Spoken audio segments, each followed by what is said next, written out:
Eh bien, bonjour à tous. Très heureuse de vous retrouver ce matin pour la deuxième édition du baromètre Qualitel. Dans un instant, pour vous présenter la synthèse des résultats, nous rejoindra à cette tribune Brice Teinturier qui est avec nous ce matin, directeur général délégué d'Ipsos pour la synthèse des résultats. Et puis nos invités pour partager leur regard sur ces résultats. Benoît Apparu nous fait le plaisir d'être avec nous ce matin, président du directoire d'INLI, accompagné par Jean-Marc Torolion qui est également avec nous, président de la FNAIM, et Antoine Desbarrières, directeur général de Qualitel, nous rejoindra également pour ces tables rondes, ces regards croisés sur ces résultats. Et pour introduire tout de suite cette conférence, j'appelle le président de Qualitel, du groupe Qualitel, Bertrand Delcamp. Bonjour Bertrand. Bonjour à tous. Merci d'être avec nous ce matin. Merci tout particulièrement à Benoît Apparu, Jean-Marc Torolion. C'est cette deuxième édition qu'on va vous restituer ce matin. Alors avant de revenir sur les résultats, peut-être un mot sur Qualitel, l'émission de Qualitel. Alors oui, l'association Qualitel, elle a été créée il y a plus de 40 ans pour améliorer la qualité du logement en France. Et nous avons en fait deux grands objectifs. D'une part, avec les professionnels, pour tirer la qualité, notamment technique, vers le haut, pour la construction neuve, pour la rénovation. Et c'est notamment au travers de la certification NF Habitat. Vous savez qu'aujourd'hui, en France, il y a à peu près, depuis quelques années déjà, un logement collectif sur deux qui est certifié NF Habitat. Un logement neuf certifié sur deux tous les ans. Ça fait beaucoup.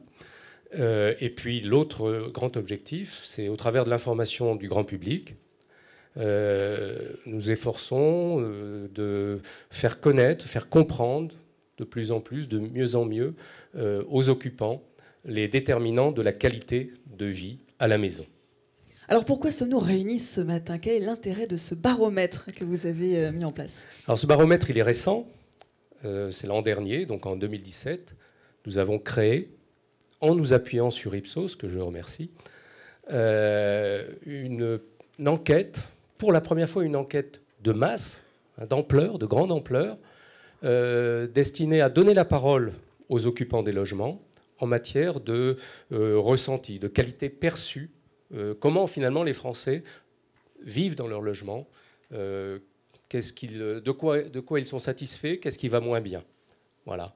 Et en souhaitant que ce baromètre s'ancre dans la durée, donc l'année dernière une première édition, cette année une deuxième, et il y en aura d'autres, pour devenir une étude de référence en la matière. Et alors cette année, vous avez choisi deux sujets, de faire le focus sur deux sujets. Quels sont-ils et pour quelles raisons? Alors tout d'abord, je voudrais rappeler ce qui ressortait de cette première édition de l'an dernier. Première édition, elle a confirmé que le logement est évidemment un sujet de préoccupation très important pour les Français. Et qu'en règle générale, les Français sont très attachés à leur logement. Très attachés, ça veut dire qu'ils en attendent beaucoup. Deuxièmement, que cette qualité de vie perçue dans les logements n'est pas homogène. Il y a des Français qui sont mieux lotis que d'autres, en particulier ceux qui vivent dans les logements neufs. C'est une évidence, mais encore fallait-il le constater, le mesurer. Et nous avons notamment mis en évidence ce qu'on a appelé un trou de qualité pour les logements anciens, notamment ceux construits entre 1900 et 1980.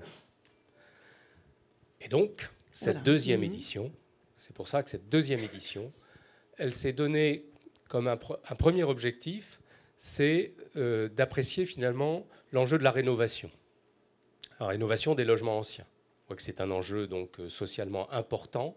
On sait que c'est aussi un enjeu public majeur, parce que c'est la rénovation qui va conditionner notre capacité à atteindre les grands objectifs de réduction des émissions de gaz à effet de serre et bien sûr de consommation d'énergie.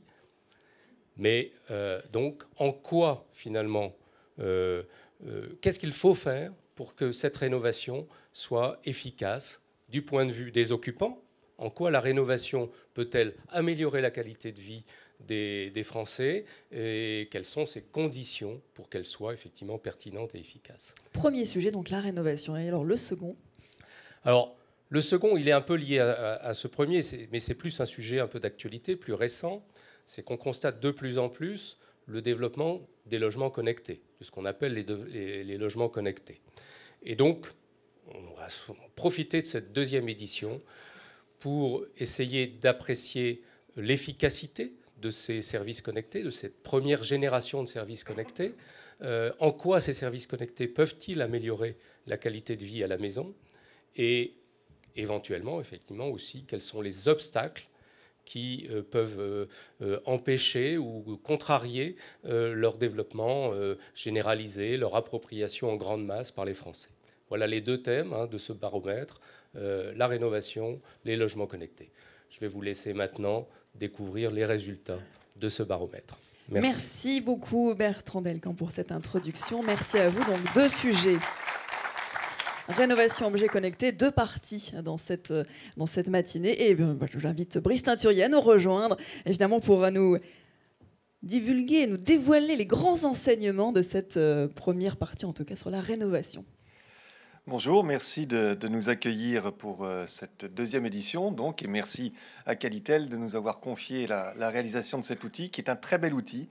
Je crois que vous aviez pu le constater déjà l'année dernière. C'est un très bel outil, d'abord parce qu'il est innovant, ensuite parce que la taille de l'échantillon en fait un outil particulièrement robuste, et cette année, nous l'avons encore augmenté. On avait 2700 interviews l'année dernière. On est passé à 3400, ce qui nous permet vraiment de faire des analyses beaucoup plus poussées encore, de mesurer si ce qu'on a dans des tris d'ordre 2 est véritablement significatif. Donc la robustesse de l'échantillon, je crois, est à souligner. Et puis on a un questionnaire également très conséquent avec plus de 80 questions. Alors, je rappelle quand même rapidement aussi, parce que c'est important qu'au cœur de cet outil, il y a l'indice, le Qualiscore. C'est un indice composite, comme vous le voyez ici, qui permet de noter sur 10, une note de 0 à 10, la qualité perçue par les Français sur 17 critères que vous pouvez donc retrouver ici. Et nous avons ajouté cette année 2 autres critères, ce qui montre aussi que cet indice, il est évolutif, qu'on peut y intégrer des éléments qui étaient remontés comme étant des éléments importants, donc l'agencement intérieur et le niveau de dépenses hors loyer ou de remboursement d'emprunt. Donc ce sont 2 nouveaux critères qui s'ajoutent aux 15 critères qui avaient déjà été utilisés pour constituer cet indice. Je ne vous les relis pas, vous les avez là, de l'isolation acoustique jusqu'à la qualité des matériaux de construction. À chaque fois, il y a la notation et on tient compte dans la construction de l'indice de l'importance de chacune des dimensions à la satisfaction globale. Alors Bertrand l'a souligné, l'édition de cette année porte tout particulièrement sur la question de la rénovation. On va en parler dans un instant. Quels sont les travaux de rénovation qui sont pris en compte dans cette enquête? Ce sont les travaux effectués depuis 10 ans qui peuvent être donc la réfection complète d'une pièce ou le remplacement du système de chauffage ou la réfection de l'installation de la plomberie, de l'installation électrique, le remplacement d'au moins la moitié des fenêtres du logement, la réfection ou le remplacement ou l'installation d'un système de ventilation, l'isolation de la toiture ou des combles et enfin l'isolation d'une ou de plusieurs pièces. Donc la question clé, la question centrale, c'est de savoir si la rénovation permet vraiment, un peu ou vraiment en profondeur, d'améliorer la qualité perçue des logements anciens. Vous allez le voir, la réponse est sans appel, je la trouve même spectaculaire, à condition cependant de mettre le paquet, c'est-à-dire à condition, vous le voyez ici, de conduire non pas un travaux de rénovation, mais 5 travaux de rénovation. À ce moment-là, vous avez une augmentation substantielle, extrêmement forte de la qualité perçue, puisqu'on passe d'un niveau très faible, il faut aussi le souligner, de 5,7 sur le Qualiscore de satisfaction pour les logements qui n'ont aucune rénovation, à un niveau de 7 sur 10 quand on a effectué 5 travaux ou plus de rénovation. Ça augmente de manière continue, mais vous voyez l'effet quand même de levier extrêmement puissant dès lors qu'on a boosté un peu la rénovation et qu'on l'a faite sur 5 travaux. Je parle ici notamment du Qualiscore, Bertrand l'a évoqué, des logements qui sont construits entre 1900 et 1980 et pour lesquels on avait identifié l'année dernière ce trou de qualité. Donc c'est tout particulièrement intéressant et important de voir que la rénovation peut effectivement booster cette qualité perçue. Alors, elle permet également de combler le déficit de qualité des logements anciens. Là, vous voyez aussi sur cette courbe que le Quali-score des logements rénovés versus le Quali-score de tous les logements eh bien, progresse significativement. Et on est à 7,6 pour les logements à partir de 1980-2008, à la fois note équivalente, à la fois quand on a rénové son logement ou quand on est dans un logement d'après 2008. Ça veut dire que la satisfaction, là, se rapproche, est quasiment égale. Et c'est une autre façon aussi de bien mesurer à quel point la rénovation est un levier important de la satisfaction. Alors on avait, je ne sais pas si vous en souvenez également, on avait identifié un certain nombre de plaies, un certain nombre d'irritants qui étaient extrêmement importants, et notamment 5 d'entre eux pour la satisfaction. Et on a conservé évidemment ces questions-là sur le confort technique, l'isolation acoustique, la consommation énergétique, la qualité des matériaux de construction et tout ce qui relève de l'aération ou de la ventilation. C'est autour de ces 5 nœuds que les Français pouvaient être particulièrement mécontents ou irrités. Eh bien, dès qu'on est dans un processus de rénovation et de rénovation fort, vous le voyez ici, c'est assez spectaculaire. Le taux de satisfaction est divisé par plus de 2 quand on a opéré la rénovation. Donc, sur le confort thermique, pardon, on est à 51% de satisfaction dans les logements non rénovés, pardon, et à 21% quand on a obtenu un effet d'amélioration. Alors, la cerise sur le gâteau, c'est que la rénovation fait aussi baisser nettement les dépenses qui sont liées au logement.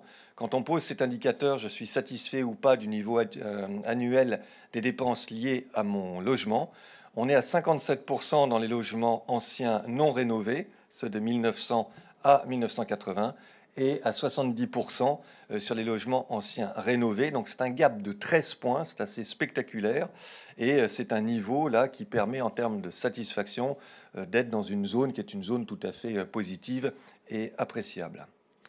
Alors quelle est la motivation qui pousse le plus les Français à rénover leur logement?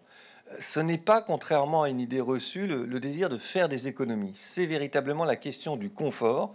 Elle est citée par 48% des Français.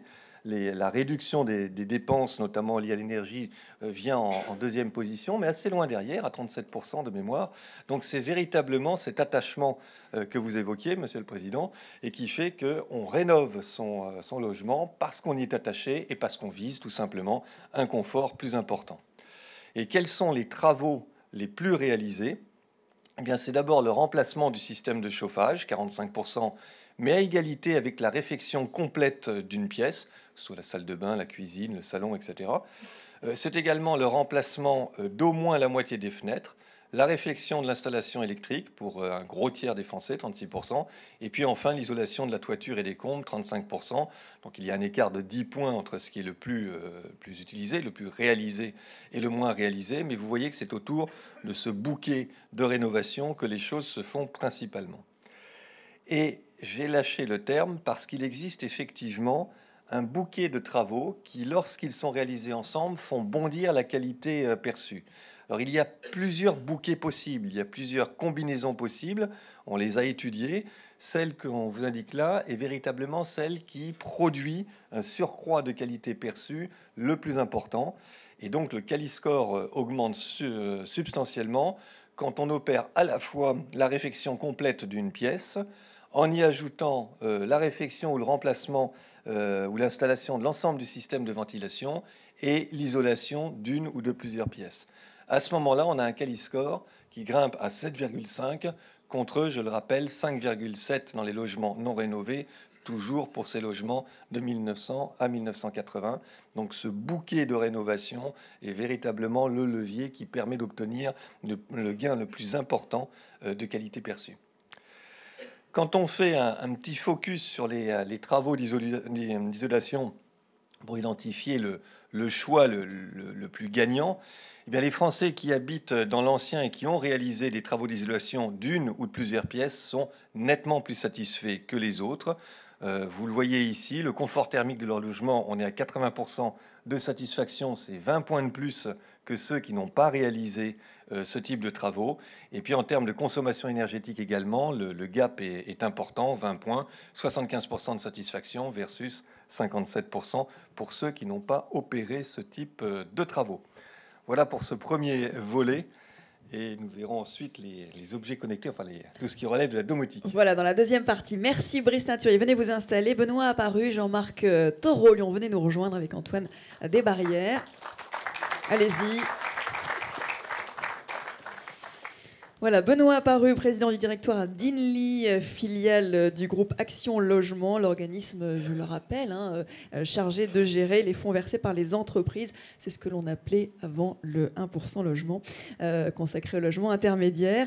Et vous êtes également maire de Châlons en Champagne, donc avec voilà, ce regard aussi très terrain sur cette qualité perçue dans les logements. Également, de votre côté, Jean-Marc Torolion, vous avez aussi bien l'aspect terrain dans votre belle région de Grenoble. Vous êtes président de la FNAIM et vous êtes PDG de Jacob Boyer Torolion Immobilier. C'est plus d'une 20 000 logements dans votre parc en gestion. Vous nous donnerez les détails tout à l'heure. Et puis Antoine Desbarrières, bien sûr, directeur de Qualitel à cette table ronde pour commenter les résultats. Alors avant d'évoquer les résultats, peut-être Benoît Apparu, un mot sur les enjeux d'Inly. Vous avez 80 000 logements en Ile-de-France d'ici 2025, c'est ça, à trouver.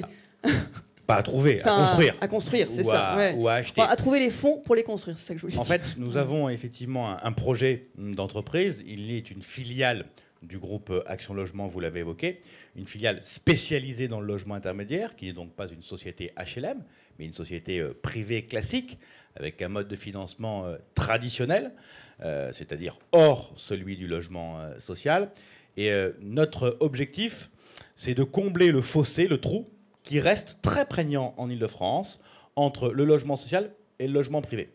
Les écarts de prix entre les deux sur le locatif sont tels qu'on a besoin de recréer un marché du logement intermédiaire qui existait il y a 40 ans et qui a totalement disparu. Un seul chiffre peut-être pour vous résumer la situation. Au début des années 90, dans le bilan des banques et des assureurs français, vous aviez 850 000 logements. Il en reste 80 000. Ils ont tout vendu, ce qu'on a appelé à l'époque les fameuses ventes à la découpe, en profitant de la bulle immobilière. Et ce parc-là était un parc de logements dits intermédiaires qui a totalement disparu. Notre objectif, c'est de le recréer pour partie. Pas 850 000, ça fait un peu beaucoup en Ile-de-France, mais notre objectif est de produire d'ici 2025 80 000 logements intermédiaires, ce qui représente un investissement de 18 milliards d'euros. Et donc, notre objectif, c'est de générer des fonds propres en cédant une partie du patrimoine que nous avons déjà, et puis ensuite de partir sur l'endettement bancaire obligataire pour financer le reste de la production. Et ce patrimoine, il faut le rénover pour le vendre à meilleur prix. Alors quel est votre regard sur la rénovation, justement? Alors, je ne vais pas faire compte comme les Français. Effectivement, pour nous, ce n'est pas tellement le confort qui va importer, même si le confort de nos locataires est évidemment un enjeu majeur pour les stabiliser et les conserver. Mais bien évidemment, c'est aussi un enjeu économique. Il va de soi qu'un logement rénové n'a pas la même valeur qu'un logement qui est à rénover. Et à partir du moment où dans votre modèle économique de société, vous devez utiliser vos actifs pour produire, il est impératif que vos actifs soient de bonne qualité pour permettre de les vendre à meilleur prix et donc derrière, évidemment, de pouvoir plus encore investir. Et donc l'arbitrage, le bon arbitrage pour vous, là, pour votre parc, c'est de faire un petit peu dans beaucoup ou beaucoup dans un petit peu. Comment c'est quoi le... Ça dépend des sujets que l'on évoque. Il y a toujours eu un débat, et les spécialistes qui sont dans la salle me reprendront si nécessaire, notamment sur la question de la rénovation énergétique. Il y a évidemment un débat entre la performance énergétique atteinte dans le bâtiment et le coût, l'investissement qu'on génère. Est-ce qu'on met beaucoup d'argent pour avoir une performance énergétique considérable, ou est-ce qu'on met un peu moins d'argent pour effectivement pouvoir massifier sur un plus grand nombre de logements les travaux que l'on fera? Quand on regarde les études, on s'aperçoit que les derniers gains en performance énergétique sont excessivement coûteux et qu'on a un caractère très exponentiel de l'investissement nécessaire pour gagner quelques pourcentages. Donc j'aurais plutôt tendance à dire qu'il faut faire un bouquet de travaux pour essayer d'avoir des bonnes performances énergétiques sans vouloir atteindre un maximum. Ça, c'est pour la partie rénovation énergétique. Ensuite, bien évidemment, en fonction de la typologie des travaux que vous allez devoir faire dans vos différents logements, ben vous allez, en fonction de la qualité intrinsèque de tel ou tel logement, faire un bouquet qui sera évidemment adapté au logement, sans pour autant, en oubliant de se dire qu'on veut faire partout la même chose. Il faut savoir différencier en fonction du type de patrimoine et de sa qualité intrinsèque les types de travaux qu'on va faire. Merci. On va revenir bien sûr sur les enseignements du baromètre. Jean-Marc Torolion, de votre côté, quels sont les enjeux, alors là très concrètement, sur la gestion de votre parc immobilier à Grenoble, aussi en matière de rénovation? Comment est-ce que vous voyez les choses? Alors,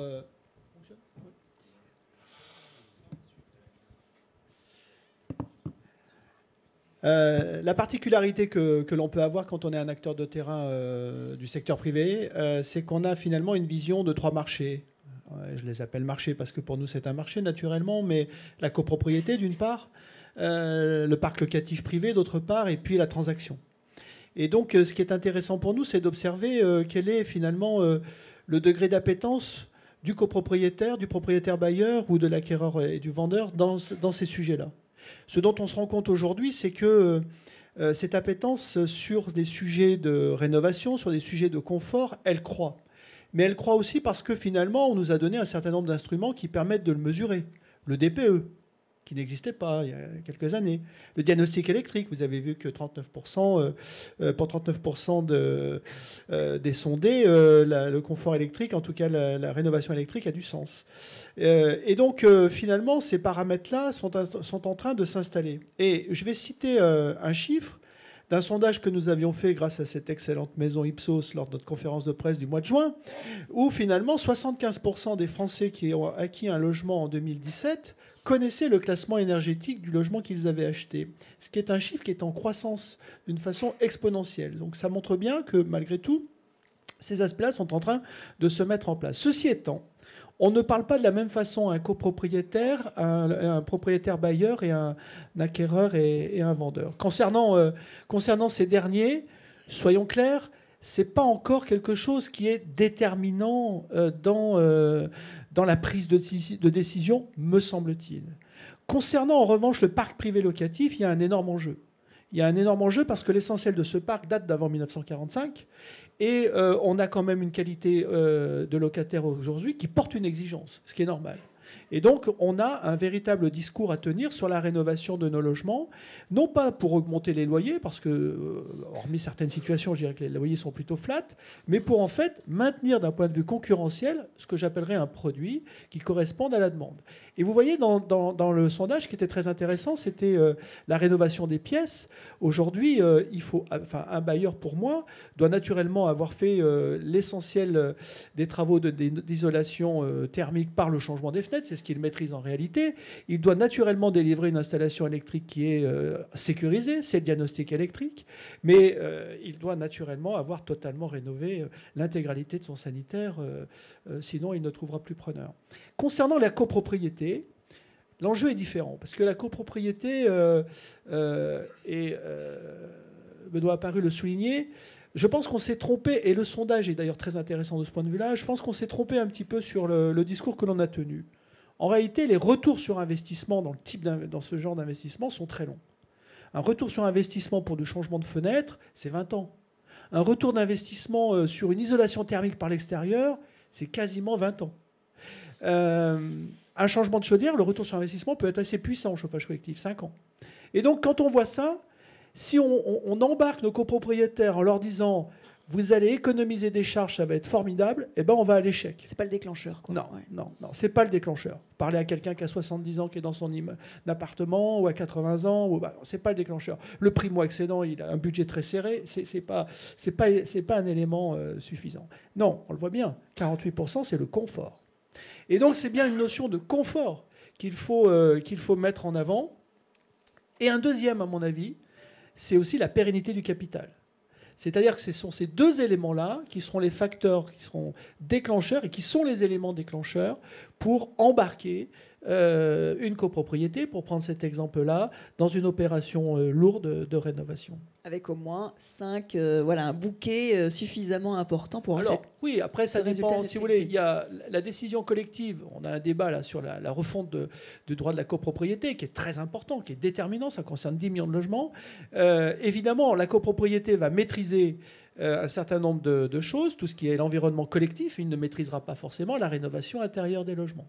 Mais ce dont on se rend compte, c'est qu'en général, dans des copropriétés, j'allais dire, classiques, les logements sont plutôt intérieurement très bien tenus, et puis il faut embarquer sur le collectif. Benoît Paru, c'est quand même une question économique. Alors peut-être votre regard sur cette approche globale, les 5 travaux pour avoir une vraie qualité de perçu, et puis le confort, mais il y a cette équation économique derrière. L'équation économique est essentielle. Peut-être un point par rapport à ce qui vient d'être évoqué à l'instant. Il est évident que, notamment pour un propriétaire bailleur, s'il veut mettre son logement sur le marché, il va avoir la nécessité d'avoir un logement performant, rénové, de qualité. Il faut nuancer ce propos en fonction des territoires. En zone dite très tendue, la demande est telle que la qualité recherchée ne sera pas la même. En zone détendue, il est évident que le rapport de force étant inversé entre le propriétaire et le locataire, celui propriétaire qui veut mettre un bien sur le marché et qui ne l'a pas rénové, il est sûr de ne pas trouver preneur. Donc on va avoir de ce point de vue-là des grandes différences en fonction des territoires. Et je serais curieux un jour de voir quels sont les taux de rénovation des logements par région pour effectivement mesurer de façon scientifique si ce que j'affirme, entre guillemets, est avéré ou pas.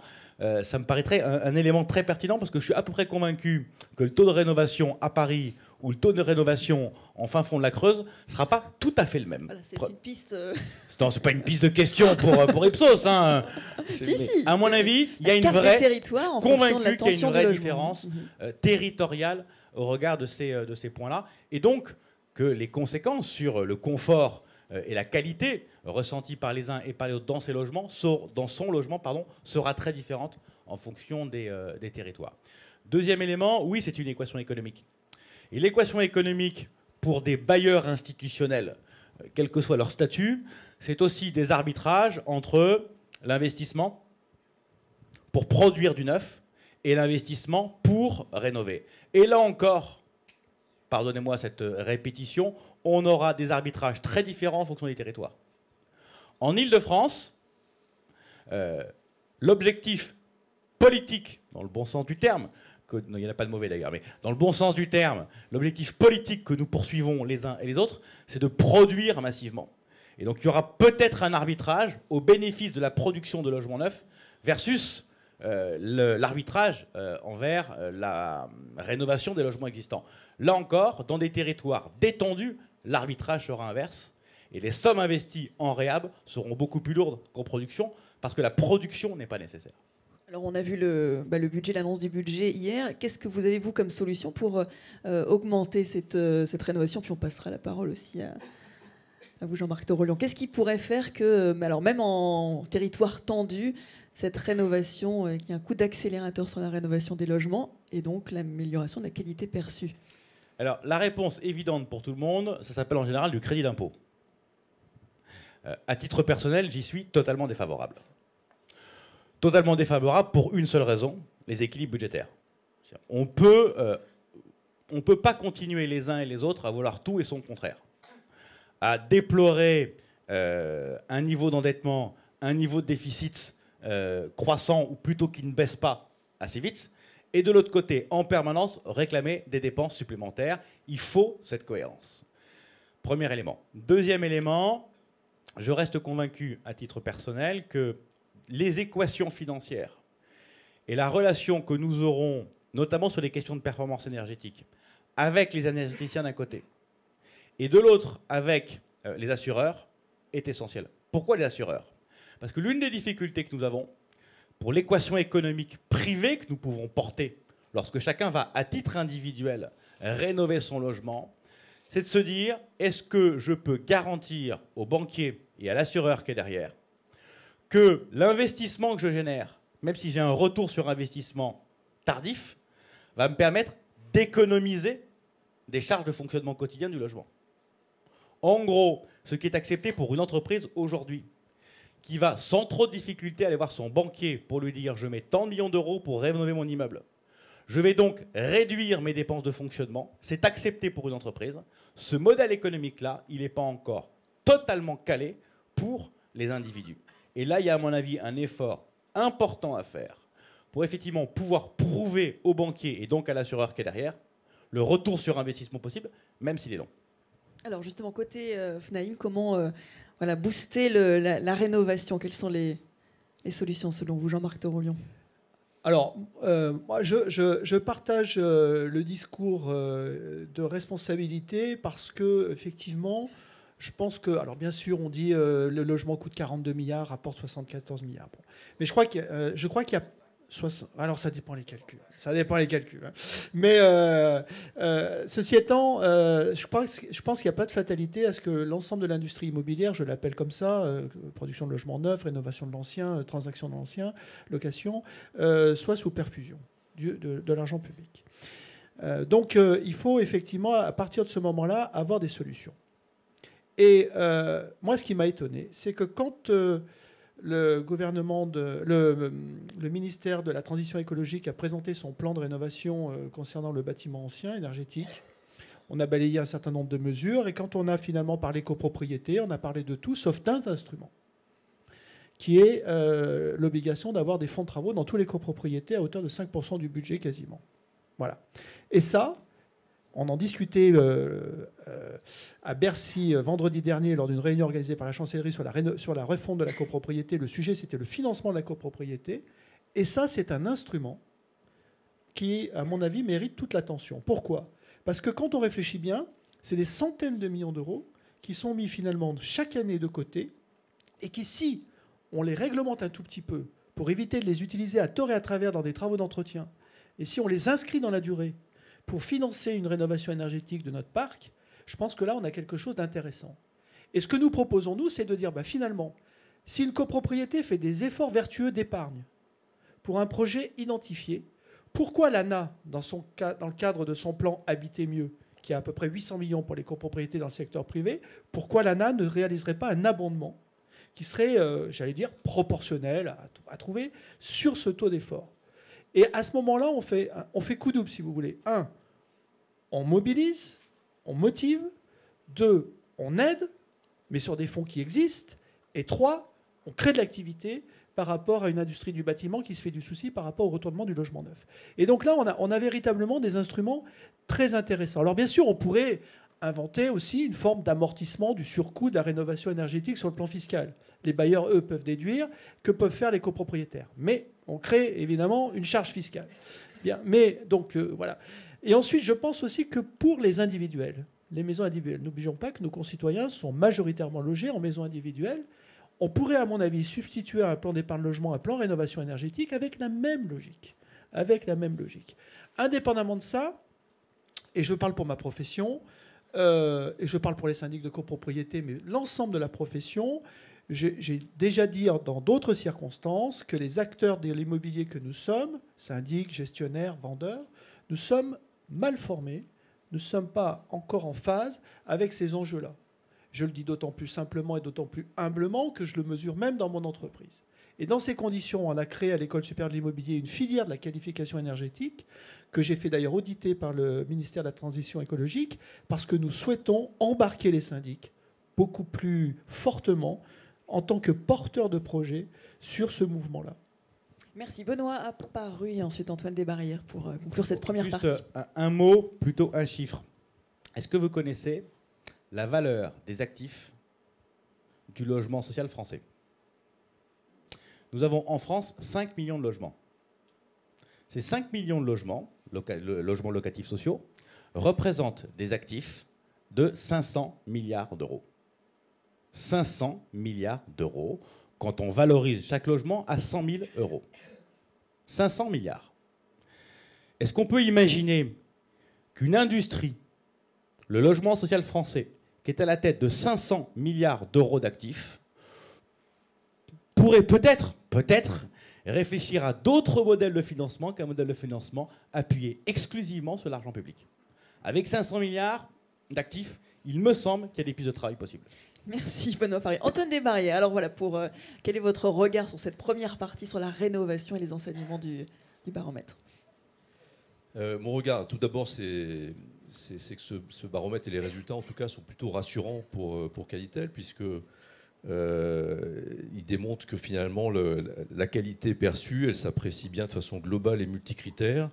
Quand on parle de rénovation, le sujet de la rénovation énergétique, les économies d'énergie ne sont pas les seuls sujets. Le confort vient très vite, et même en premier rang. Et donc, c'est très bien, et c'est ce que nous poussons depuis plusieurs années. Après, je voudrais réagir sur trois sujets assez distincts les uns des autres. Le premier, c'est de façon très, très précise. Vous avez remarqué que dans les 5 travaux qui étaient les plus réalisés, les travaux d'isolation de la toiture et des combles venaient en 5e. Alors certes, il est dans le top 5, mais il vient en 5e. Or, on se rend compte dans la suite de l'étude que finalement, c'est celui qui apporte le plus de bénéfices à l'habitant, à tout point de vue. Et qu'est-ce que ça démontre? Ça démontre finalement que le propriétaire bailleur, le propriétaire occupant surtout, le petit propriétaire bailleur, il n'a pas la connaissance, il n'a pas une connaissance suffisante finalement de ce qui doit être fait en priorité. Et donc il y a un vrai besoin d'information, de pédagogie, et on peut se réjouir qu'avec le plan de rénovation énergétique qui est mis en place par l'État, avec le programme FAIRE, le programme de communication, on va, j'espère en tout cas, donner cette information aux propriétaires, bailleurs, occupants, aux professionnels aussi, aux syndics. C'est quand même quelque chose d'essentiel. Deuxième point là, que je voudrais signaler, qu'on n'a pas vu au travers de la présentation rapide des résultats qui a été faite, c'est revenir sur un des critères qui a été rajouté dans les 17 critères qui servent à élaborer ce qu'on appelle notre Qualiscore. Et donc ce critère, c'est celui de l'agencement. Alors si ceux qui étaient là l'an passé, vous en souvenez peut-être, mais on nous avait fait la remarque qu'on n'avait pas intégré ce critère dans le Qualiscore, donc on l'a intégré. Et on l'a bien fait, je pense, parce qu'il arrive en 4e rang dans sa contribution à la note globale d'appréciation de la qualité du logement. Et donc ça montre de manière évidente que c'est important, et je pense que tout le monde ici dans la salle peut le partager, l'agencement de son logement, avoir suffisamment de place pour installer une armoire pour ranger ses vêtements, par exemple, c'est essentiel. Et ce que je voulais dire par rapport à ça, par rapport au sujet de la rénovation, c'est que, et rebondir un peu sur ce que disait Benoît Paru notamment, c'est que on sait qu'il y a une catégorie de logements qui bénéficie de grandes surfaces, avec des agencements particulièrement bien travaillés. Ces catégories de logements qui sont construits dans les années 60, 70, 80, qui ne sont pas forcément les meilleurs sur le plan de la performance énergétique, sur le plan de la qualité de construction, qui se sont améliorés progressivement. Mais en tout cas, ces logements-là, il faut bien réfléchir, et il y a matière à les travailler, à les rénover, parce qu'il y a un vrai gisement d'amélioration de la qualité, et de la qualité perçue du coup pour les habitants. Surtout s'ils sont bien placés. Surtout s'ils sont bien placés, bien sûr. Voilà. Et puis le dernier point sur lequel je voulais donc conclure ce petit commentaire, c'est voilà, on a parlé de qualité multicritère, de qualité perçue. N'oublions pas qu'au-delà de ça, il y a quand même des éléments intrinsèques qui sont essentiels. Quand on parle de rénovation, il faut s'intéresser aussi à des sujets qui peut-être le particulier auquel il va être moins sensible. C'est bien sûr la pérennité du bâtiment, la sécurité des personnes, sécurité incendie. Alors la sécurité électrique, elle est bien notée, elle est bien perçue, mais voilà, les sujets relatifs à le clos et couvert du bâtiment, sa pérennité, donc la sécurité vis-à-vis des chutes, la sécurité incendie, sont essentiels. N'oublions pas ces aspects avant de rénover, de parler de rénovation énergétique ou de refaire une pièce. Il faut penser à l'enveloppe globale du bâtiment, à sa pérennité dans le temps. Voilà, et la sécurité, ça peut être notre transition vers les objets connectés. On va voir que c'est important, Brice Teinturier, pour découvrir la deuxième partie de la synthèse des résultats avec les logements connectés.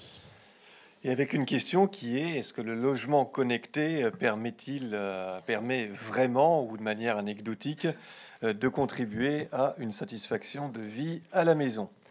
Alors on a identifié un certain nombre on a d'abord un certain nombre de constats, on a 3 grands constats, et puis on a identifié un certain nombre de freins et également de leviers. Premier constat, et il est important, oui, certains services connectés contribuent vraiment, vous allez le voir, donc vraiment à la qualité perçue du logement.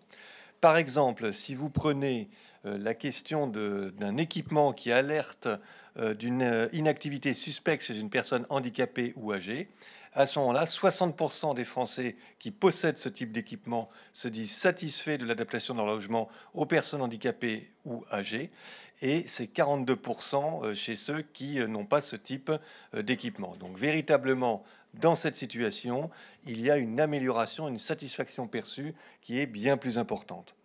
Autre exemple, un peu moins spectaculaire, mais malgré tout avec une différence de 6 points, 80% des Français qui possèdent un équipement permettant de piloter à distance leur chauffage se disent satisfaits du confort thermique de leur logement. Ils ne sont que, entre guillemets, 74% pour ceux qui n'en possèdent pas. Donc on voit bien qu'il y a un certain nombre d'objets connectés, de leviers connectés qui participent de la satisfaction. C'est incontestable. Deuxième constat, et je crois qu'il est tout aussi important, est-ce que ces services connectés sont adressés à l'ensemble de la population? Pas du tout. Pour l'instant, ils sont véritablement réservés à des initiés ou à une poignée d'initiés. Vous le voyez ici, 3 logements sur 10 possèdent au moins un équipement connecté. Alors, ce qu'il faut souligner malgré tout, c'est que la progression est rapide et qu'on est à 54% dans les logements des 5 dernières années, 54% donc qui possèdent au moins un équipement connecté. Mais aujourd'hui, en tout cas, c'est quelque chose qui est encore réservé à une poignée d'initiés. Alors le taux d'équipement, il reste notamment particulièrement, il est faible, y compris pour les services dont on a vu qu'ils étaient les plus populaires. Pas qu'on a vu d'ailleurs, puisque je vous les présente maintenant. Là où il y a véritablement quelque chose qui plaît, qui serait intéressant, mais qui reste encore assez minoritaire, c'est par exemple être alerté en cas d'intrusion. Là, on est à 21%. Et puis 15% quand même pour avoir accès à des images de vidéosurveillance. Là, il y a encore des leviers de croissance extrêmement importants. Et évidemment, dès qu'on est sur les autres, piloter son chauffage, piloter des équipements électriques à distance ou être alerté en cas d'inactivité suspecte d'une personne âgée ou handicapée, on est à des niveaux d'équipement, de taux d'équipement qui sont extrêmement faibles, alors même, vous l'avez vu, que certains peuvent participer d'un accroissement extrêmement important de la satisfaction. Alors qu'est-ce qu'on voit aussi? C'est tout simplement que les services connectés sont l'apanage des foyers tout simplement les plus aisés. Quand on possède 2 équipements connectés ou plus dans son foyer, eh bien la progression est extrêmement corrélée au niveau de revenus du foyer. On est à 16% chez les revenus du foyer qui sont à moins de 3 000 euros net par mois, et on passe à 35% dès lors qu'on est à plus de 5 000 euros net par mois, mais ce qui constitue une toute petite partie malgré tout de la population. Je vous rappelle que le salaire médian est aux alentours de 2 700 euros. Troisième constat, attention à un certain nombre d'obstacles qui existent véritablement, et il y a des freins, on va les voir, pour faire accepter le logement connecté. Le premier frein, c'est quand même le rapport coût-utilité. Est-ce que ces services sont véritablement utiles? Est-ce que les équipements suivants sont véritablement utiles? Et là, vous voyez qu'on a une hiérarchie qui est quand même très très claire. Oui, pour 4 types de services, comme être alerté en cas de fuite d'eau ou de gaz ou d'incendie. Là, il y a une utilité perçue qui est massive, 85%, pour contrôler sa consommation, pour favoriser aussi l'autonomie des personnes âgées ou handicapées, et puis pour surveiller à distance son logement contre les intrusions. L'utilité perçue est forte, elle est indéniable. Mais ce qui est frappant, c'est aussi tout le reste. Mesurer la qualité de l'air, un Français sur 2 nous dit oui que c'est un service utile. Et puis ensuite, ouvrir son logement via un mobile, commander ses équipements via son mobile, avoir un parking intelligent. Je ne veux pas dire que ce sont des gadgets aux yeux des Français, mais en tous les cas, l'utilité est encore très fortement à démontrer. Donc là, on est au cœur de la valeur ajoutée de ce type de service connecté, et elle est questionnée par les Français. Alors, ils sont du coup nombreux à vouloir investir, mais assez logiquement, uniquement dans les services qui sont jugés utiles. Donc, ils sont prêts à investir dans les équipements comme les alertes en cas de fuite d'eau ou de gaz, et on comprend pourquoi, la surveillance à distance contre les intrusions, le contrôle de sa consommation ou tout ce qui relève de l'autonomie des personnes âgées. Mais vous voyez ici qu'on est déjà à moins d'un Français sur 2. Donc, cette question de la démonstration de l'utilité véritable du service connecté ramenée à ce qu'elle permet en termes d'économie et par rapport aussi au coût d'investissement de ces équipements est l'obstacle central à leur développement. Le deuxième frein, auquel on ne pense peut-être pas suffisamment, c'est qu'il y a ce qu'on pourrait appeler des technophobies.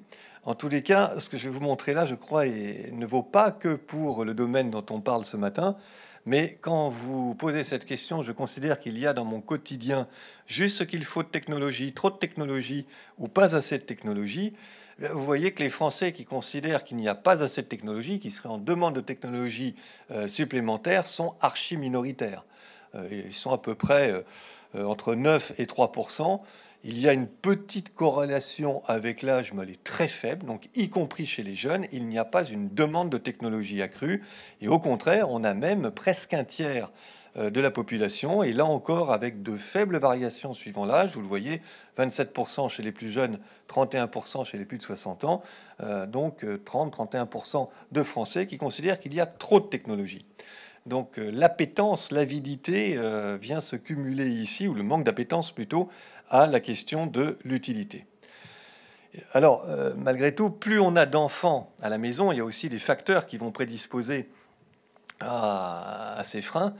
Plus on a d'enfants à la maison et plus on craint les ondes. Donc là encore, tous les services connectés vont rencontrer des freins spécifiques.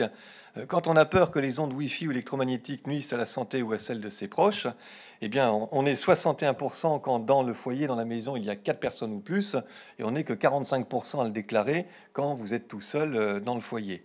Donc le fait d'avoir des enfants contribue aussi à générer des freins à l'usage des produits connectés.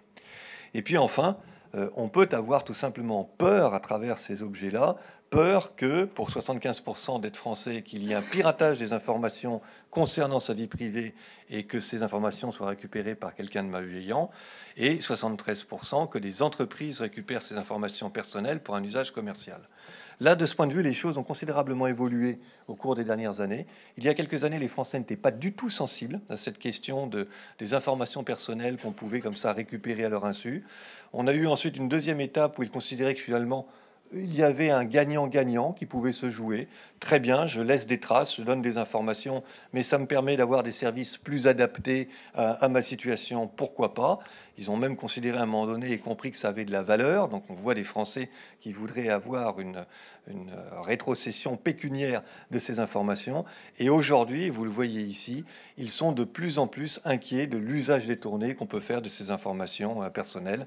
Donc il y a encore de nombreux freins à un développement important de ces services connectés au sein du logement. Merci Brice Teinturier. Alors, des peurs, des freins, des logements connectés essentiellement dans les foyers les plus aisés. Benoît Apparu, est-ce que vous êtes surpris par ces résultats? Pas outre mesure. On a tous en tête les débats autour du compteur Linky, qui a bien montré effectivement cette appréhension forte des Français sur ce type d'outils. On a tous en tête les débats sur l'installation des systèmes de capteurs, pardon, je ne sais plus comment ça s'appelle, des antennes, pardon, des antennes relais Wi-Fi ou des antennes relais de téléphone portable sur les toits des écoles. Enfin, on a tous ces débats-là qui ont effectivement alimenté cette appréhension des Français face à l'objet connecté. Deuxième élément, presque en contradiction avec ce que je viens d'évoquer, quand on a 20 ou 30% des Français, ce qui peut paraître des chiffres assez faibles, désireux de s'équiper, ça fait quand même, pour ceux qui vont produire les équipements, des marchés assez substantiels. Donc il y a quand même de très très très beaux jours, évidemment, derrière cette question de l'objet connecté. On voit la croissance, on voit évidemment la pertinence pour les Français comme pour les bailleurs que nous sommes d'avoir ce type d'outils et d'informations dans les logements. Là encore, le frein principal, c'était évoqué, c'est l'investissement et le rapport utilité-investissement. Parce que dans les arbitrages que nous faisons au quotidien les uns et les autres, est-ce qu'aujourd'hui, à titre individuel ou à titre collectif, on a envie d'investir massivement sur ces sujets-là, quand on a encore dans nos logements ou dans nos équipements d'autres sujets bien plus importants? Je pense à la table ronde précédente, bien évidemment. Je ne suis pas sûr qu'aujourd'hui, l'arbitrage se fasse vers les objets connectés. Alors les objets connectés qui peuvent avoir un lien avec la table ronde précédente pour justement eh bien, maîtriser ces économies d'énergie. Vous parlez de pertinence. Quelle est-elle cette pertinence pour vous, alors à la fois à la tête d'Inly et aussi en tant que maire de Châlons-en-Champagne? Quel est l'intérêt? Peut-être deux choses très différentes. En tant que maire, ce qui va nous intéresser demain, c'est pas tellement l'immeuble connecté ou la maison connectée. C'est ce qu'on va appeler l'avatar numérique du territoire. Singapour est en train de mener, et c'est les premiers au monde, de créer ce qu'on va appeler le double digital du pays, l'avatar numérique du pays. C'est évidemment la maquette 3D, plus tout le flux d'informations concernant le territoire, qui sont implémentés dans la maquette 3D. Et ces sujets-là sont des sujets sur ce qu'on va appeler les connexions, le numérique et la ville, sont des sujets déterminants pour les territoires. Et je précise bien, ce n'est pas simplement la maquette 3D. La maquette 3D est un outil essentiel. La question, c'est comment tout le flux d'informations, on va pouvoir le mettre dedans avec ce qu'on appelle l'avatar numérique. Comme bailleur, nous, le sujet sera évidemment différent. Comme bailleur, nous, ce qui va nous intéresser, c'est le pilotage du logement et l'amélioration du confort des habitants. C'est ces deux sujets-là qui vont nous intéresser. Merci. Jean-Marc Torolion, de votre côté, quel regard sur ces résultats et quel est l'intérêt pour vous des objets connectés?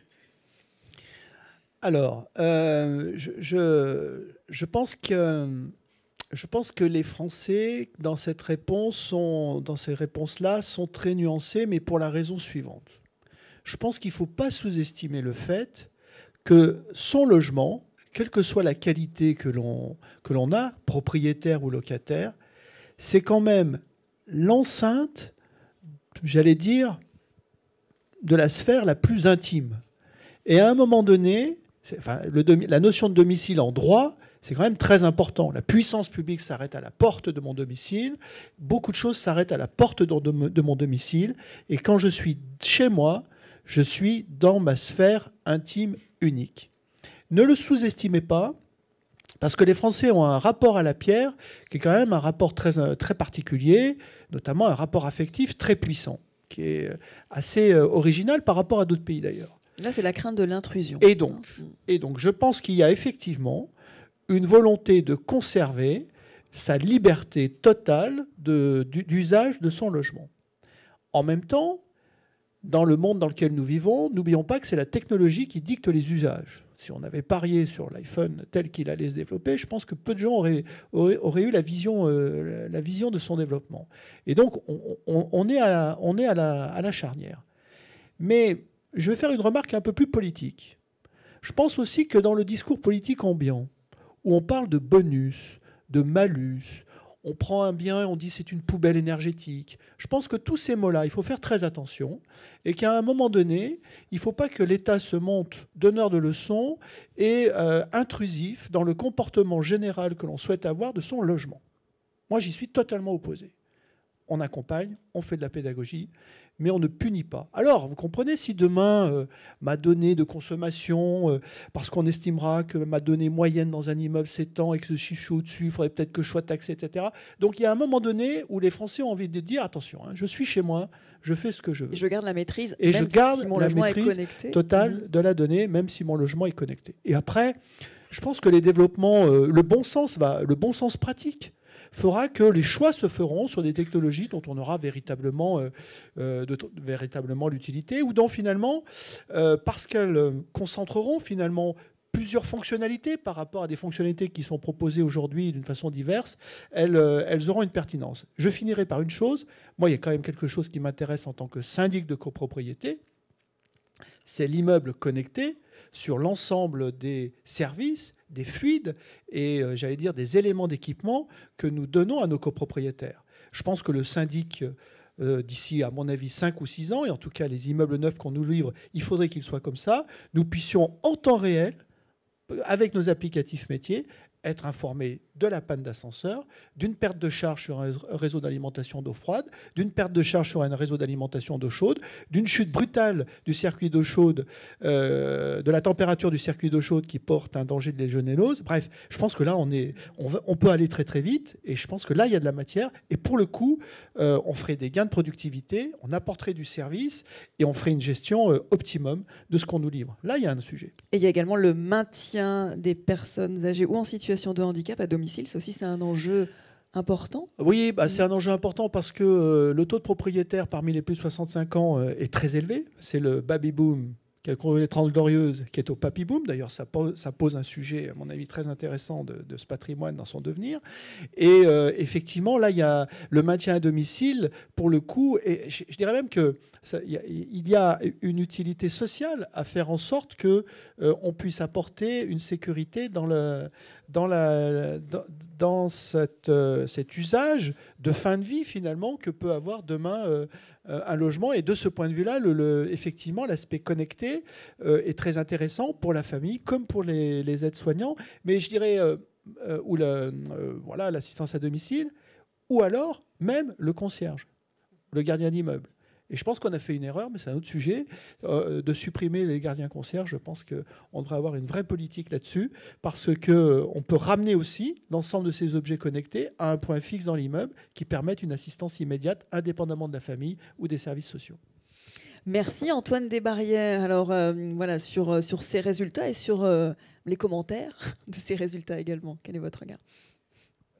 Un commentaire, c'est que ce baromètre exprime ce que perçoivent les Français. Donc, moi, je retrouve beaucoup de bon sens sur les services qui sont plébiscités, en tout cas ceux qui sont utilisés, et puis ceux qui, au contraire, sont perçus. Moi, j'utilise le terme gadget, je n'hésite pas. Donc ça, c'est plutôt très intéressant, et j'invite les professionnels qui sont aujourd'hui acteurs de ce marché à vraiment s'inspirer et à écouter et regarder les résultats de cette enquête. Une réaction, du coup, là, je vais prendre ma casquette aussi d'organisme de certification pour dire que ce sujet du logement connecté, nous nous en sommes saisis chez Qualitel dans nos référentiels de certification, à partir de travaux qui ont été conduits par l'Alliance HQE-GBC, par la Smart Building Alliance notamment, et nous intégrons dans nos référentiels de certification aujourd'hui cette notion de logement connecté, avec un certain nombre d'exigences en matière d'infrastructure sur le réseau, de cohérence et de bonne construction du réseau, de sécurité, voilà, comment est gérée la sécurité des données. C'est vraiment essentiel. De services, il faut qu'il y ait vraiment des services de grande qualité, et puis d'interopérabilité pour que les équipements qui sont installés puissent être interchangés lorsque le gestionnaire ou le particulier souhaitera le faire. Voilà, donc c'est quelque chose qui est encadré, qu'on a besoin d'encadrer, et c'est vraiment très très important par rapport à cette évolution et ce sujet qui est émergent. Une remarque aussi sur l'aspect... une des craintes des Français, les technophobies, le sujet des ondes. Bon, sur les ondes Wi-Fi, il faut quand même signaler que l'ANSES a publié un certain nombre d'études sur le sujet en 2013, en 2018, qui montrent qu'il n'y a pas d'effet significatif sur la santé en matière d'ondes Wi-Fi. Il y a des précautions à prendre, certes, mais il n'y a pas d'effet lié à ces ondes Wi-Fi. Donc il faut quand même rassurer les Français par rapport à ça. Ce n'est pas forcément... le cas des ondes émises par les antennes téléphones, où là, il faut être un peu plus prudent. On n'est pas tout à fait sur les mêmes niveaux de puissance. Donc attention par rapport à ces sujets.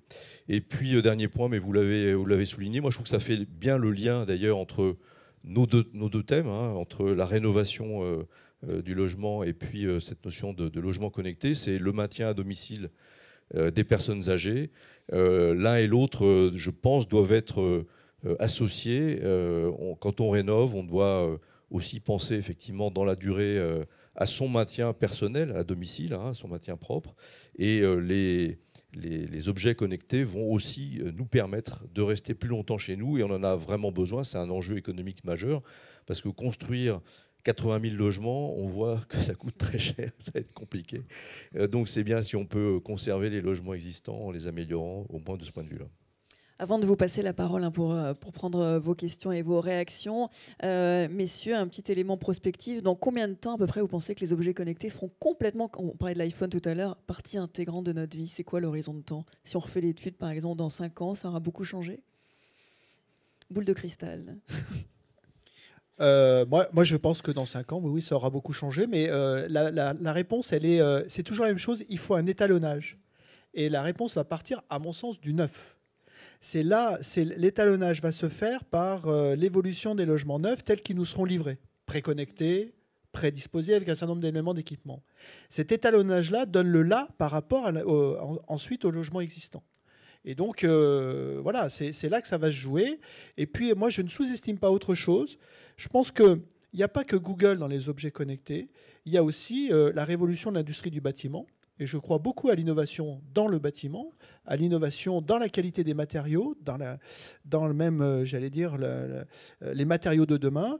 Et moi, je serais très intéressé de savoir ce que les laboratoires de recherche dans le bâtiment sont en train de penser pour savoir ce qu'on livrera, ce qu'on est capable aussi de livrer en rénovation énergétique. Parce que, par exemple, je pense que dans la ville-musée de Paris, on ne va pas faire de l'isolation thermique par l'extérieur. Bon, d'accord. Donc, comment on fait pour rénover finalement d'un point de vue énergétique ces immeubles-là? On ne pourra les rénover que parce que demain, peut-être qu'il y aura un film particulier qu'on aura inventé et qui sera de nature à avoir une performance impeccable tout en ayant un aspect neutre sur les façades. Donc on est au début aussi d'un process, mais c'est ça qui est intéressant. Et puis c'est une dynamique économique très forte. Parce que n'oublions pas que la rénovation énergétique, c'est 50 milliards d'euros. La rénovation dans l'ancien, c'est 50 milliards d'euros par an. Le neuf, c'est 60 milliards. Moi, je vous fais le pari que dans 5 ans, la rénovation dans l'ancien aura dépassé dans le PIB le neuf. Merci Benoît Paru. Très difficile de lire dans les boules de cristal, mais je pense qu'effectivement, sous 10 ans, on va faire des bonds absolument gigantesques, pour plusieurs raisons. Première raison, on ne l'a pas évoqué, à partir du moment où le plan fibre sera en France mis en place et qu'on aura un réseau d'infrastructures permettant de transporter la donnée qui sera effectivement ultra performant, la capacité que nous aurons à transporter l'information et donc à connecter l'ensemble des logements sera gigantesque. Donc on a un premier élément qui est lié aux infrastructures de base. Il nous faut ce réseau fibré et on voit bien que le plan gouvernemental nous conduit à moins de 10 ans pour avoir quasi 100% des Français à la fibre. C'est un sujet absolument déterminant si on veut effectivement développer demain l'ensemble des objets connectés. Les objets connectés, comme dans un bâtiment, comme d'autres évolutions qu'on évoquait tout à l'heure, à savoir la ville en tant que telle et ses évolutions, là encore, lorsqu'on va pouvoir combiner l'infrastructure, l'ensemble des données et de la maquette numérique, on va avoir des bonds en avant absolument gigantesques dans un espace de temps très très court. Regardez par exemple ce qu'a fait Dijon récemment sur la ville connectée. Ils ont lancé un appel d'offres global qui transforme totalement la ville en tant que telle, mais qui transforme totalement l'organisation même de la collectivité locale, qui va devoir arrêter de travailler en silo pour travailler de façon beaucoup plus matricielle. Donc on va avoir des évolutions qui sont, y compris dans les organisations de société ou de collectivités locales, totalement dépendantes de la façon dont on va effectivement pouvoir connecter la ville et le logement. Merci. Brice Teinturier, n'hésitez pas si vous souhaitez apporter un commentaire sur sur cette question, parce qu'on évoquait la question du confort, on évoque la question de l'utilité quand on regarde les objets connectés. Et il faut rappeler qu'à chaque fois, ce sont des perceptions qui sont extraordinairement subjectives. Ce qui est perçu aujourd'hui comme un service utile ou pas peut considérablement évoluer. C'est comme une pyramide de Maslow, où ce qu'on prendrait comme étant les besoins primaires ne sont pas du tout figés. Qui aurait considéré il y a 10 ans que recevoir par Amazon son livre en 24 heures était quelque chose d'utile? Tout le monde nous aurait dit non, on peut attendre 2 jours, 3 jours ou 4 jours. Et maintenant, c'est devenu insupportable. Donc moi, je crois à une dynamique extrêmement puissante de ces objets, de la connexion. Et je pense que les enquêtes qu'on pourrait mener dans 5 ans nous montreront que ce qui était jugé aujourd'hui comme inutile fera partie des prérequis. Et que donc, oui, en dépit des résultats que nous avons là, la dynamique ou le potentiel pour ces opérateurs de services connectés reste extrêmement fort et qu'on va aller de plus en plus vers des sociétés hyper connectées, hyper technologisées. Et je crois que c'est vous qui l'avez souligné, j'adhère totalement à cela, ce sont bien ces technologies aussi qui façonnent les représentations, qui façonnent les imaginaires, qui modifient les attentes. Donc on aura un processus extrêmement rapide et toujours plus puissant, heureusement ou malheureusement. Merci. Alors, ma place à vos questions. Oui, une main qui se lève, dynamisme. Donc je vous demanderai bien sûr de vous présenter et de poser votre question. Bonjour, Philippe Gibon pour la Fédération des promoteurs immobiliers. Je voudrais juste rajouter à ce que vous venez de dire, messieurs, Jean-Marc Torolion et Brice Teinturier, parler de 5 ans. Presque, mais je me suis presque c'est un trompé. joli mélange. Je me suis rattrapé juste à temps. Ne rigolez pas, monsieur Apparu. Bon, vous parlez de 5 ans en disant dans 5 ans, tous les immeubles seront connectés. Moi, je voudrais juste rajouter que 5 ans, c'est à peu près la période qu'il faut entre le moment où le développeur foncier ramène un terrain chez le promoteur et le moment où le logement est livré. Ça veut dire qu'il faut maintenant, dès maintenant, que toutes les opérations qui sont en montage prévoient effectivement le minimum d'équipement pour qu'à la livraison, le logement ne soit pas déjà obsolète. Merci pour, pour cette information, cette remarque. Oui, monsieur. Alors, on va vous passer le micro.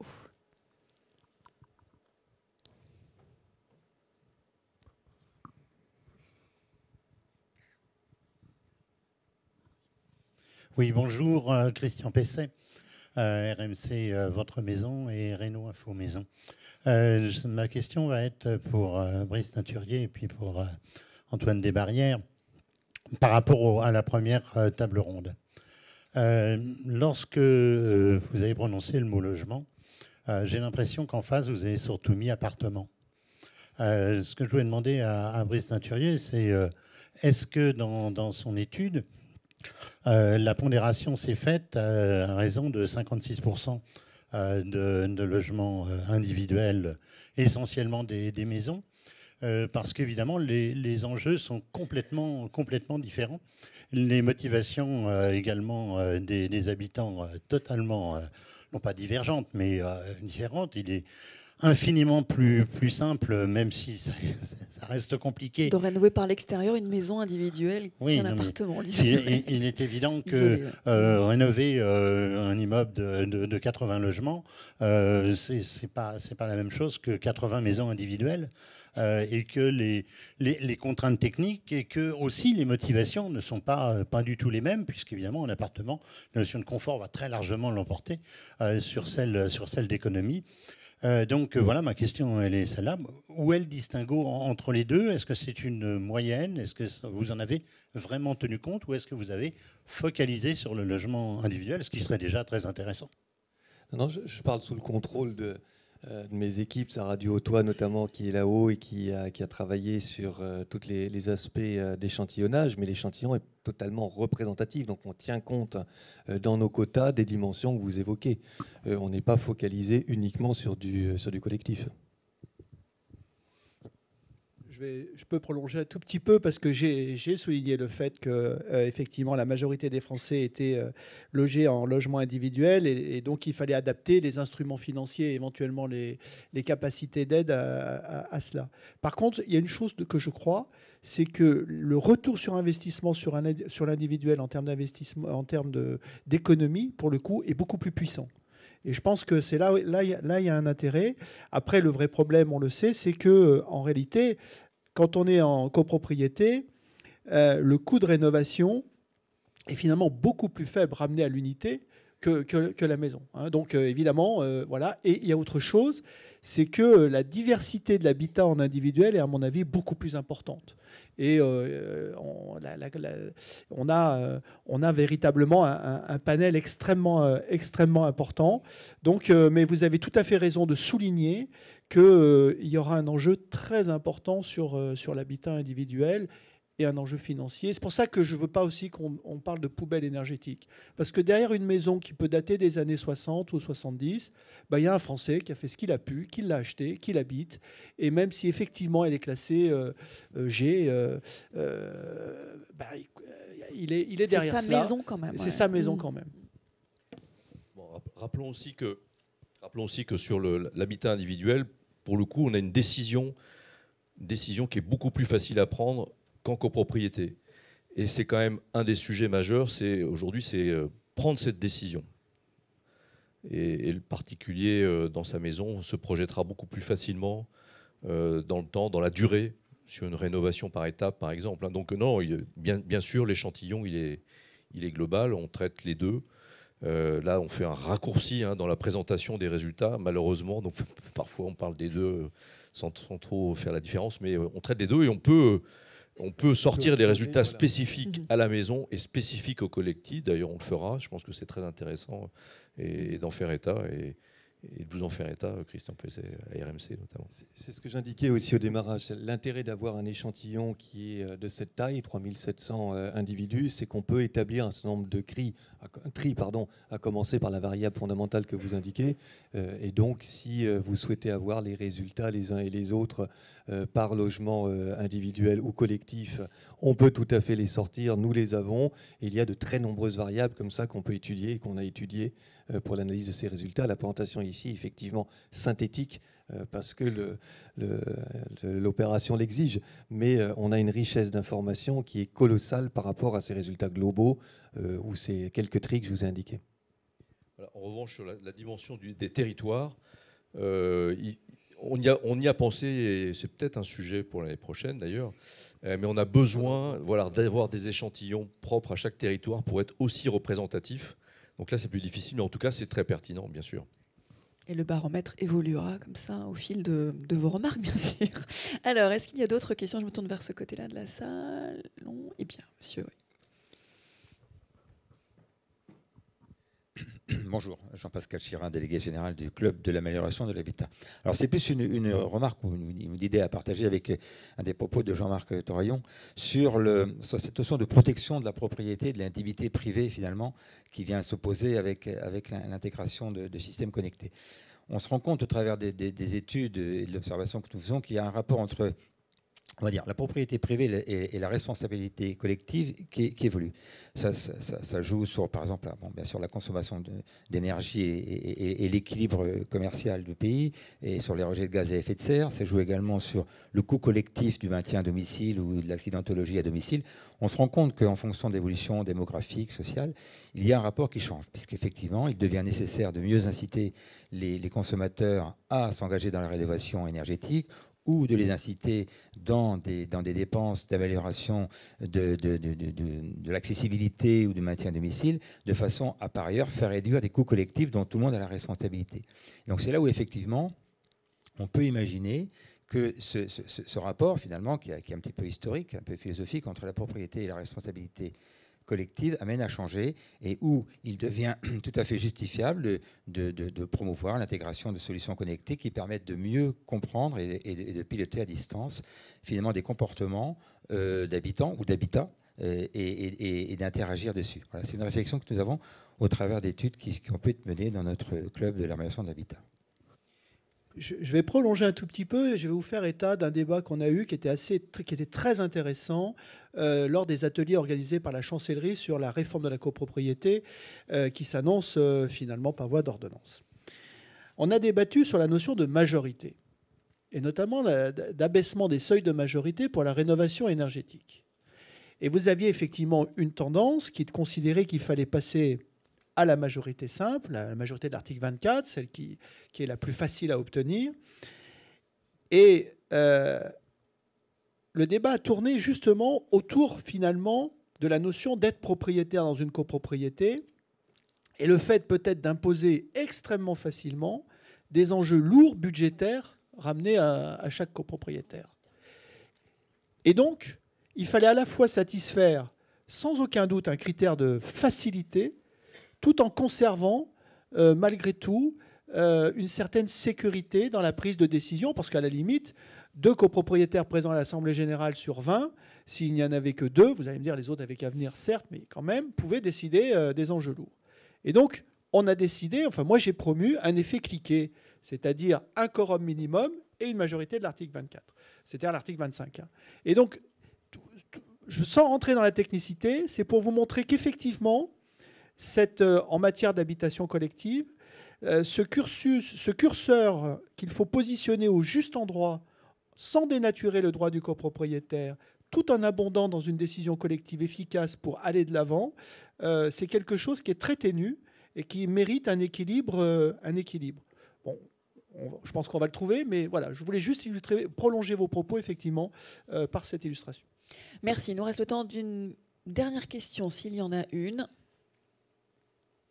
Eh bien, s'il n'y en a pas... S'il n'y en a pas, il me reste à vous remercier. À remercier bien sûr nos intervenants. Merci Jean-Marc Torolion, Benoît Pareux, Brice Teinturier, Antoine Desbarrières. Et merci à vous d'avoir été avec nous ce matin pour cette synthèse des résultats du 2e baromètre Qualitel. Excellente journée à vous tous.